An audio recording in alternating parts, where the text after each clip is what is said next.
Hello student. कल हम पढ़ रहे थे, जो पिछली वीडियो थी उसमें हमने पढ़ा था कि किस तरह से अंग्रेज़ों ने एग्रीकल्चर से इनकम निकालने के लिए बहुत सारे सिस्टम अपनाए, जिसमें से परमानेंट सिस्टम भी एक था। और परमानेंट सिस्टम के तहत क्या किया गया कि एक समय के लिए, जिसमें 5 साल 10 साल कुछ भी उन्होंने डेट रखी, फिक्स पीरियड रखा, उसमें जमींदारों को ये अधिकार दे दिया कि आप हमें टैक्स दीजिए, आप जमीन के मालिक हो, और आप जो लैंडलॉर्ड्स हैं वो पीजेंट को, जो किसान थे, उनको भूमि रेंट पे दीजिए, उनसे आप टैक्स कलेक्ट कीजिए और वो हमें फिक्स टाइम पे फिक्स अमाउंट ऑफ रुपीज़ हमें प्रोवाइड कीजिए। लेकिन इसमें भी प्रॉब्लम थी। अंग्रेज़ों को ये लगा था कि ज़मींदार जो हैं वो लैंड रिफॉर्म्स करेंगे, सुधार करेंगे ज़्यादा से ज़्यादा कमाई के लिए। लेकिन ज़मींदारों को क्या पड़ी थी लैंड रिफॉर्म्स करने की थी? जितनी उनके पास पूंजी आती, वो उनका कुछ हिस्सा ज़मींदारों को टैक्स के रूप में भरते और बाकी खुद अपने पास रख लेते। या उनके साथ ये भी है कि लगातार एग्रीकल्चर से आय कम हो रही थी और कम से कम उन्हें फ़ायदा पहुंच रहा था, इस वजह से उन्होंने लैंड रिफॉर्म्स के लिए कोई ज़्यादा प्रयास किए ना। तो प्रॉब्लम क्या थी? परमानेंट सेटलमेंट की, जिसे कहते हैं स्थायी बंदोबस्त। परमानेंट सेटलमेंट को हिंदी में कहते हैं स्थायी बंदोबस्त। Permanent settlement, however, created problem. Company officials soon discovered that the zamindar were in fact not interested in the improvement of land. जल्दी जो ऑफिशियल थे कंपनी के, उन्हें लग गया कि भाई जमींदार हैं जो लैंड का रिफॉर्म्स नहीं करेंगे, उसमें कोई सुधार नहीं करेंगे, नहरों वगैरह खेत को सुधारने उनके लिए वो कुछ करने वाले नहीं हैं। The revenue that had been fixed that so high that the zamindar found it difficult to pay. और जमींदारों के लिए क्या हुआ कि अंग्रेज़ों ने बहुत ज़्यादा रेवेन्यू फिक्स कर दिया, जिसको कलेक्ट करने में ही बहुत बड़ी समस्या आ रही थी। तो इस वजह से एनीवन हु फेल्ड टू पे द रेवेन्यू लॉस्ट हिज जमींदारी। और जब वो ठेकेदारी पर लेते, रेवेन्यू कलेक्ट करने की ठेकेदारी लेते, अगर कोई भी जमींदार किसी कारण से टैक्स वसूल करने में फेल हो जाता तो उसकी जमींदारी छीन ली जाती। Numerous zamindars were sold off at the auction organised by the company. बहुत सारे जमींदारों ने जिस बोली पर उन्होंने ज़मीन ली थी वो कंपनी को वापस भेज दी, और उनको लगा कि इनकम वो अंग्रेज़ों को कलेक्ट करके नहीं दे सकते। By the first decade of the 19th century, 19th century के फर्स्ट डेकेड्स में, मतलब 1810-20 के आसपास, द सिचुएशन चेंज्ड, सिचुएशन बदल गई। The price in the market में जो प्राइस थे rose and the income of the zamindar, but no gain for the company since it could not increase a revenue demand. Market में उनके भाव बढ़ गए, जमींदारों की इनकम बढ़ी, लेकिन कंपनी को लगा कि हमने फिक्स कर लिया, एक बार फिक्स होने के बाद अगर जमींदारों को फायदा हो रहा है तब भी हम ले नहीं सकते उनसे, क्योंकि रेवेन्यू जो है वो फिक्स है। इस वजह से कंपनी के जो ऑफिशियल हैं वो चाहते थे कि लाभ के साथ हमें हमारा लाभ बढ़ना चाहिए, और जब ये लगे कि लाभ कम हो रहा है और खेती में बचत नहीं हो रही किसान को, तो हम कम कर देना चाहिए। मतलब समय के अनुसार हम अपना जो इनकम है वो कम कर लें और बढ़ा लें। Even then the जमींदार did not have an interest in improving the land. साथ साथ में जो जमींदार थे वो लैंड को सुधारने में, उनकी फर्टिलिटी को बढ़ाने में, उनको पानी प्रोवाइड करने में, उनके वो अच्छे बीज खाद देने में कोई इंटरेस्ट नहीं रखते थे। Some had lost their land in the earlier year of the settlement. बहुत सारे जमींदार तो जो परमानेंट सेटलमेंट हुई और उन्होंने अपने ज़मीन खो दी, क्योंकि उन पे टैक्स ही नहीं कलेक्ट हुआ। अदर नाउ सा the possibility of earning without the trouble and risk of investment. लेकिन और जो उनसे बचे हुए थे उनको ये लगा कि अगर हम इन्वेस्टमेंट करेंगे तो हमें रिस्क होगा पैसे लगाने का, हो सकता है कि हम पैसे लगाएं और खेती से वापस इनकम ना आए। As long as the zamindar could give out the land to tenant, tenant होते हैं वो लोग जो किराए पर जमीन लेते हैं और साल भर के लिए जमींदार को रेंट पे करते हैं। एंड गेट रेंट, अब वो जमींदार अपनी लैंड को टेनेंट को देते, रेंट प्राप्त करते। They were not interested in improving the land, land को सुधारने में उनका कोई उनकी रुचि नहीं थी, उन्हें फायदा नहीं लग रहा था ना, फायदा नहीं लग रहा था उनको, इस वजह से वो लैंड रिफॉर्म्स के मामले में। On the other hand in the village the cultivator found the system extremely oppressive. अब आते हैं किसानों पर, मतलब अंग्रेजों को तो ये लग रहा था, सबसे ऊपर वाली सीढ़ी पर कौन थे, अंग्रेज थे, इंग्लिश पीपल थे, उन्हें ये लग रहा था कि हमें अगर फ़ायदा हो रहा है, एग्रीकल्चर के भाव बढ़ रहे हैं खेती के, ग्रेन के, तो हमें फ़ायदा नहीं हो रहा। और जब किसान टैक्स पे करने में मजबूर हैं तो हम उस पर उनको कुछ छूट नहीं दे पा रहे, क्योंकि फिक्स सिस्टम कर दिया। जमींदारों को लग रहा था कि रेंट बहुत ज़्यादा, जो रेवेन्यू है वो बहुत ज़्यादा हाई फिक्स किया है अंग्रेज सरकार ने, हमें भी कोई इंटरेस्ट नहीं रखना। अब आते हैं पीजेंट की क्या प्रॉब्लम थी। पीजेंट के लिए काफ़ी ओप्रेसिव था, अत्याचारी था, दमनकारी था। The rent he had paid to zamindar was high, अब दो कमाई उसने देना था, एक जमींदार को, एक कंपनी को, तो जो रेंट था वो बहुत हाई था। And his right on the land was insecure, और दूसरी बात वो लैंड दे भी जाती तो कभी उसे छीन भी दिया जा सकता था। अब वो लैंड के लिए, लैंड का रेंट पे करने के लिए, किराया चुकाने के लिए लैंड का, वो लोन लेते या तो वो जमींदार से या सूदखोर से, मनी लेंडर से।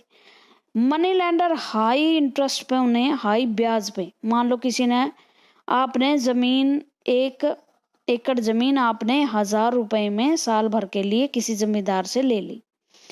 अब आपने ये, इसका हाई रेंट भी है, आजकल तो खैर 40-50 हजार में 1 एकड़ जमीन रेंट पे मिलती है, जिसे आप चकोत्ता वगैरह कहते हैं। उसके बाद आपके पास ये 1000 रुपए है नहीं, आपने 1000 रुपए के लिए मनी लेंडर के पास गए आप, मनी लेंडर ने कहा कि मैं 200 रुपए मेरे ब्याज लगाऊंगा, तो जमीन पड़ गई 1200 की, ठीक है। 1200 रुपए उसने क्या दे दिए, रेंट के दे दिए।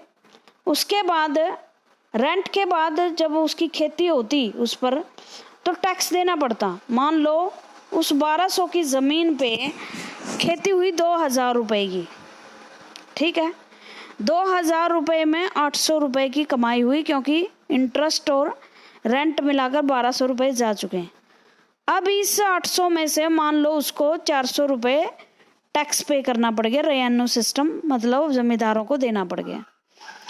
400 रुपए में एक जमींदार सारी साल कैसे अपने बच्चों का पेट भर सकता था और कैसे अपनी घरदारी चला सकता था। तो इस तरह से भी जो टीनेंट थे या पीजेंट थे वो बहुत ज़्यादा परेशान हो गए थे। अब वो फेल हो गए थे टैक्स पे करने में, रेंट पे करने में। अब उन्होंने छोड़ दी लैंड कल्टीवेट करनी। अब अंग्रेजों ने सोचा कि हम नया सिस्टम अपनाएं टैक्स इकट्ठा करने का। By the 19th century many of the company official were convinced that the system of revenue had to be changed। अब बहुत सारे कंपनी ऑफिसर ये समझने लगी कि भाई रेवेन्यू सिस्टम हमें बदलना चाहिए। How could revenue be fixed permanently at a time when the company needed more money to meet its expensive of administration and trade. अब कंपनी के लोगों के सामने ये समस्या थी कि परमानेंट सेटलमेंट किया जाए या समय समय के अनुसार परिवर्तन किया जाए, कैसे कंपनी अपने पैसों की पूर्ति करे जो वो प्रशासन और ट्रेड पे लगा रही है, व्यापार पे लगा रही है। तो रेवेन्यू सिस्टम के लिए उन्होंने नई नई उपाय निकाले और नए नए उपायों में एक सिस्टम था महाल सिस्टम। महाल सिस्टम के तहत क्या किया गया, एक पूरे गांव को, जिसको महल बोलते थे, उसको फिक्स किया गया। उसका रेंट कुछ वहाँ के मोजिज जो व्यक्ति थे उनको सौंपना था, पूरे गांव का टैक्स, और पूरे गांव को ही एक इकाई बना दी गई। मतलब उस गांव में किसी जमींदार को लैंड नहीं दी गई, गांव के लोगों को लैंड दी गई, और वहीं से सीधे महाल के थ्रू उन्होंने टैक्स इकट्ठा करना शुरू किया इन द नॉर्थ। और ये कहाँ था? ये पंजाब, हरियाणा, यूपी में लागू किया था। जो परमानेंट सेटलमेंट था वो उसने बंगाल में लागू किया था। In the north western province of Bengal, Bengal के नॉर्थ वेस्ट में, अगर आप बंगाल को देखोगे तो भारत की यहाँ बंगाल है, ये बांग्लादेश बन गया, अब ये बंगाल रह गया। इसके नॉर्थ वेस्ट में, नॉर्थ ये है, इसका वेस्ट ये है, इस तरफ तो आपको पता है यूपी, बिहार, पंजाब, हरियाणा आ जाता है। तो of the Bengal Presidency, most of this area is now Uttar Pradesh. An Englishman called Holt Mackenzie devised the new system which come into effect in 1822. 1822 में होल्ट मैकेंजी के द्वारा ये तैयार की गई योजना कि यूपी, बिहार, पंजाब, इस इलाके में ये महलवाड़ी सिस्टम शुरू किया जाए। He felt that, उसने महसूस किया, the village was an important social institution in the North Indian society। बिल्कुल सही बात थी उसकी कि नॉर्थ जो इंडिया है उसमें ग्रामीण गांव एक महत्वपूर्ण सोसाइटी है, और अपनी and needed to be preserve, और उसको बचाए रखने की जरूरत है। अंडर हिज डायरेक्शन, उसकी डायरेक्शन के तहत, collector went from village to village, गांव में कलेक्टर आपको पता है जिले का टैक्स कलेक्ट करने वाला अधिकारी होता था। जो आपके डिस्ट्रिक्ट में डीसी वगैरह का होते हैं ना, डीसी बोलते हैं क्या, डिस्ट्रिक्ट कमिश्नर, वो उस टाइम कलेक्टर कहलाता था, आईएएस ऑफिसर होता था ये भी। वो गांव के गांव में गए और उन्होंने देखा, ऑब्जर्व किया कि वहाँ की लैंड कैसी है, ठीक है ना। किसी गांव की लैंड उपजाऊ है, किसी की टीले वाली है, किसी की बंजर है, ये हो सकता है। गांव के गांव में वो गए, कर्मचारी गए, कलेक्टर गए, इंस्पेक्टिंग द लैंड को इंस्पेक्ट किया, ऑब्जर्वेशन किया, उसकी निरीक्षण किया, मेजरिंग द फील्ड खेतों को मापा, रिकॉर्ड बनाए, record the custom and right of different groups, और ये लिस्ट बनाई गई, रिकॉर्ड बनाए गए कि वहाँ के लोगों के रीति रिवाज क्या है और किस तरह के राइट्स अधिकार उनके पास हैं।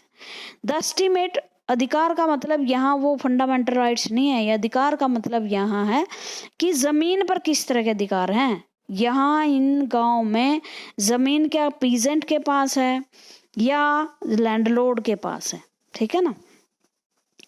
Different group, the estimate revenue of each plot with in A village was added to be calculate the revenue that each village mahal had to pay। अब गांव में एस्टीमेट, अनुमान लगाया गया कि कितना यहाँ से हमारा रेवेन्यू आ सकता है। उसके बाद उन्होंने कैलकुलेशन किया उसको, और एक गांव का जो महाल है, पूरे गांव को ये सौंपी गई जिम्मेदारी कि आप हमें इस गांव से इतना टैक्स पे कीजिए। मान लो गांव का नंबरदार है, पूरे गांव को नंबरदार को बता दिया अंग्रेजों ने कि आपने इस गांव से हमें इतना टैक्स देना है। This demand was to be revise periodically, और वो पीछे वाली परमानेंट सेटलमेंट को छोड़कर कहा कि ये डिमांड है ना, हम समय दर समय बढ़ाएंगे या घटाएंगे।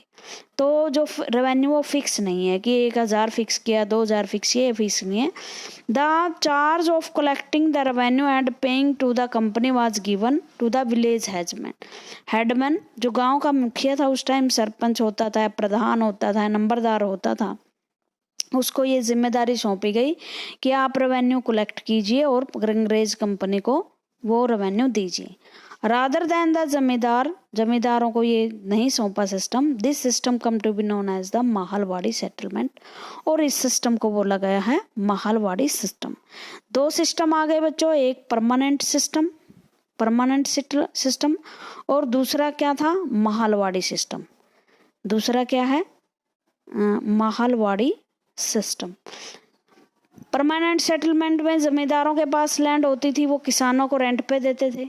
महलवाड़ी सिस्टम में और जमींदार ही जो परमानेंट सिस्टम था उसमें जमींदार अंग्रेजों को टैक्स पे करते थे, रेवेन्यू पे करते थे।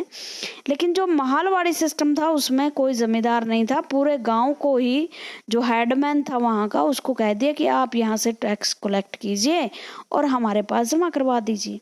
इसको बोलते हैं महलवाड़ी सिस्टम। अब तीसरी तरह का एक सिस्टम अपनाया उन्होंने, मुनरो सिस्टम।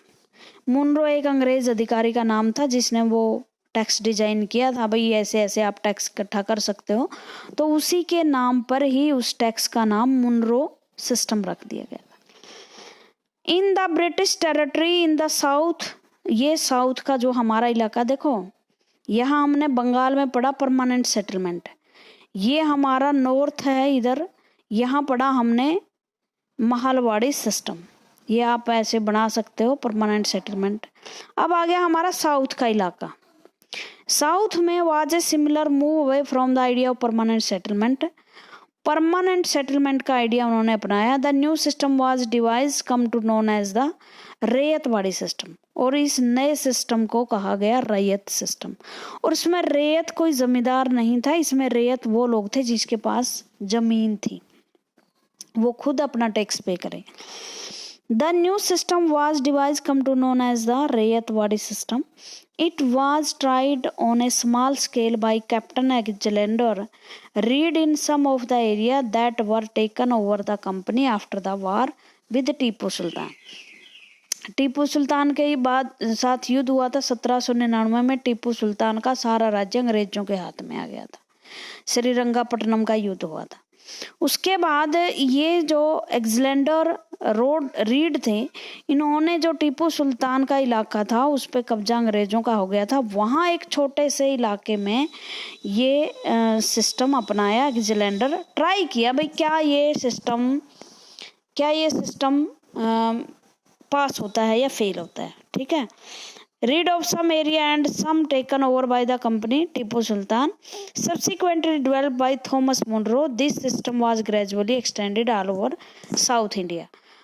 थॉमस मुनरो के द्वारा ये सिस्टम लागू किया गया और धीरे धीरे सारे साउथ भारत में मुनरो सिस्टम अपनाया गया, ठीक है। इसमें read the and Munro system felt that in south there were no traditional जिम्मेदारी। मुनरो को जब उसने पढ़ा, मुनरो ने तो देखा कि वहाँ कोई ऐसे जमींदार नहीं है साउथ इंडिया में कि वो बहुत प्राचीन समय से जमीन के होल्डर हों, मतलब पुराने जमींदार नहीं है यहाँ तो अगर हम देंगे तो जमींदार बनेंगे लोग। The settlement they argued had to be made directly with in the cultivator. अब उन्होंने सेटलमेंट की सीधे कल्टीवेटर के साथ। कल्टीवेटर का मतलब यहाँ पीजेंट किसानों से है, जो सीधे जिसके पास जमीन थी उनके पास उन्होंने सेटलमेंट कर ली। Who had tilled the land, जो लैंड को टेल्ड करता था, टेल्ड का मैंने जोतना, फॉर जनरेशन, सदियों से जो जोतता आया है अपनी जमीन को उसी की जमीन मानी गई और उसी से रेवेन्यू सेटलमेंट कर ली। Their field had to be carefully and separately surveyed before the revenue settlement was made। और उसके बाद उनके फील्ड जो है अलग अलग से सर्वे किए गए, उनके रेवेन्यू अलग अलग से बनाए गए। Munro thought that the British, Munro ने सोचा कि इस तरह से जो ब्रिटिश लोग हैं should act as paternal father figure protecting the ryot under their charges. अब ये भी रेतवाड़ी सिस्टम भी सही नहीं चला। With in a few year, कुछ ही सालों में, after the new system were imposed it was clear that all was not well with them. With in a few, कुछ सालों में नया सिस्टम वाज इम्पोज्ड, नया सिस्टम जो लागू किया वो सही ढंग से नहीं चला। Driven by the desire to increase the income from land revenue official fix to high revenue demand. अब अंग्रेजों को क्या था, ज़्यादा से ज़्यादा पैसे वसूल करने थे, तो उन्होंने बहुत ज़्यादा रेवेन्यू की डिमांड करनी शुरू कर दी रेयतों से। रेयत जो होते थे, किसान जो होते थे, पीजेंट वर अनेबल टू पे। अब पीजेंट इतना टैक्स पे नहीं कर सकते थे। जो रेयत थे वो देहातों से भाग गए, उन्होंने ज़मीन छोड़ दी, उन्होंने कहा यो हमें फायदा है ही नहीं, हम क्यों खेती करें। The village become desert in many region, कई इलाकों में तो जो रेत थे वो इतने चले गए कि जो जगह थी वो रेगिस्तान में डेजर्ट हो गई, मतलब सुनसान हो गई, वहां कोई बसावट नहीं रही, खेती करने वाले नहीं रहे। Optimistic official had imagined that the new system would transfer the peasant into rich enterprising farmer। और जो ये कंपनी के लोग थे उनको पता नहीं क्यों ये लग रहा था कि ये इससे तो किसान बड़े धनी हो जाएंगे, एंटरप्राइजिंग मतलब बहुत धनी किसान हो जाएंगे। ऐसा हुआ नहीं और इस वजह से ये सिस्टम भी फेल हो गया। क्रॉप्स इन यूरोप, यूरोप में किस तरह की फसल उस टाइम उगती थी। The British had realise that the countryside could not only yield revenue, it could also grow the crops that Europe required।